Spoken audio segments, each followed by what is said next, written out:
Part of this video is sponsored by Magic Spoon. Imagine a drink so powerful it not only captivated an entire era, but also had presidents and queens under its spell, and it's all thanks to its secret ingredient, cocaine. This isn't fiction, it's the story of the 19th century's most infamous beverage, a French pharmacist's wild invention combining red wine and coca leaves, only to come up with the original energy drink that took the world by storm. Today it might seem like a bizarre chapter of history, but its impact echoes in the aisles of every supermarket and the pages of marketing playbooks. This is the story of Vin Mariani, the cocaine-infused tonic that sparked a cultural revolution, inspired the creation of Coca-Cola, and changed the face of marketing forever by launching the very first influencer marketing campaign around 150 years ago. It's the 19th century, the age of steam engines and industrialization. With the advent of the globalized world, all kinds of discoveries from colonized lands on distant continents become more well-known and increasingly accessible in Europe. Almost like a little gold rush for new stuff. One of those newcomers to the European scene? The legendary coca plant from South America. A botanical curiosity with almost magical properties. So this famous Italian scientist makes the long journey to research coca, and he goes nuts over what he finds. He likens coca's kick to the buzz you get from a really strong coffee, only much better. He dives deep into the plant's medicinal effects, and let's just say his study attracts some serious attention. It doesn't even take a year until coca is the new darling of the medical community, celebrated as the ultimate cure-all in the 1860s. One day this research paper lands in the hands of Angelo Mariani, a Corsican pharmacist from a rich family who's trying his luck in Paris. Looking for a good business opportunity, Angelo has a light bulb moment. Why not whip up a tonic wine with this stuff?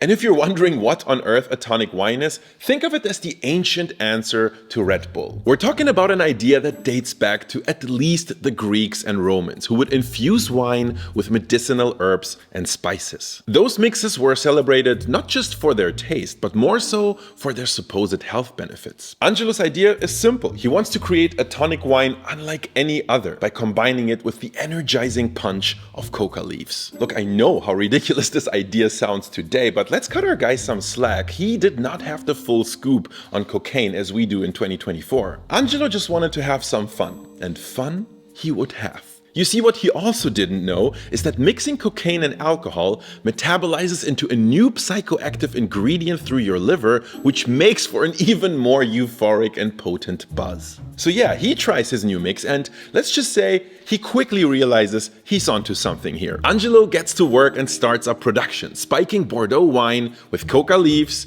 a splash of brandy for that extra kick and fortification, as well as a sprinkle of sugar for taste. Et voila, the world's first true energy drink is born. Little did he know that this drink would spark not one, but two revolutions, which we'll dive into right after a quick message from this video's sponsor, Magic Spoon. What was your favorite breakfast as a kid? For me, no question, it was definitely cereal. But the older I got, the more I realized no matter how much I love it, conventional cereal simply doesn't align with my nutrition goals. But that might be about to change thanks to Magic Spoon. Magic Spoon is cereal reinvented. What I mean, it's full of protein and great for a lower carb lifestyle, especially since it has zero sugar. It's gluten-free, grain-free, soy-free, it's even keto-friendly. Magic Spoon sent me their variety pack, so I get to try a whole bunch of their flavors, and let me tell you, I was not disappointed. I immediately went for the fruity flavor, since that definitely takes me straight back to childhood, and it was absolutely delicious. I literally couldn't stop eating it. So if you always crave the more wholesome, high-protein option for cereal, Magic Spoon is definitely for you. Click the link below to grab a variety pack and try it today. Be sure to use promo code Andong at checkout for $5 off any order. Magic Spoon is so confident about their product, it's backed with a 100% happiness guarantee. So if you don't like it for any reason, they'll refund your money, no questions asked. Click the link below and use code Andong for $5 off your order, or go to magicspoon.com/Andong. Thank you, Magic Spoon, for sponsoring this video. So, it's 1861 and Angelo Mariani just started producing coca wine en masse. Remember, coca was the medical community's latest obsession, and Mariani's mix immediately hits the spot with this crowd. I mean, imagine the scene. The world is on the brink of steam-powered industrial frenzy, and here comes Mariani with the ultimate energy booster. For a while, the acclaim is so unanimous, it's almost as if the entire medical profession has given Vin Mariani a stamp of approval and a standing ovation. Mariani's bank account is ballooning, and let's be honest, the guy who just invented the world's first cocaine wine isn't gonna quietly fade into obscurity. Our buddy Angelo cranks it up a notch and starts throwing parties that Paris's elite wouldn't dare miss. We're talking lavish bashes thrown by the master of mixology himself, where Vin Mariani flows like water. Some of the most famous individuals from the entire Western world would travel across countries just to attend his epic parties. And it turns out Angelo is not just a wizard of wine, he is incredibly good at making friends and building relationships. So as his fiestas become legendary, they catapult Vin Mariani as well as his founder to celebrity status. And for a good 2 decades, Angelo is riding high, raking in the cash, and basking in the glow of success. But as they say, all good things must come to an end. The battle to save Vin Mariani is on, and Angelo is not going down without a fight. So, Vin Mariani becomes the 19th century equivalent of a viral sensation, turning heads and filling glasses. But fame will always draw followers, and soon the market was brimming with wannabes and copycats. Despite the flood of competitors, Vin Mariani was still reigning supreme, but our buddy Angelo was really starting to feel the heat. You see, this drama unfolds amid the dawn of modern advertising, a time when billboards and newspaper ads start painting the town. Angelo's old school handshake and smile marketing strategy was good, but the new kids are playing a different game, and their flashy tactics are starting to turn heads. Sensing a shift, Angelo decides it's time to unleash the full force of his marketing prowess. Turns out this pharmacist has a knack for advertising that would make even Don Draper do a double take. Initially playing around with more common marketing strategies, Angelo eventually realizes he's been sitting on a gold mine all along. Personal connections and the admiration of some of the era's biggest icons. Something only he and Vin Mariani had. If the crème de la crème loves my wine, won't the world want a sip? Mariani wondered. And in a massive outreach campaign, Angelo has boxes of his finest Vin Mariani sent out to some of his most famous friends, carefully fishing for a written line or two of praise about his product. Is it cool if I splash your endorsement across an ad? He may have casually mentioned to his friends, a move that in today's world would be met with negotiations and contracts. But back then, celebrities of course knew the weight their words carried, but the concept of systematically leveraging their endorsements in a calculated marketing campaign, that was revolutionary. Why not do him a favor, right? He generously hosts all these amazing Parisian parties. It's all about camaraderie and friendship. And maybe some free cocaine wine, but...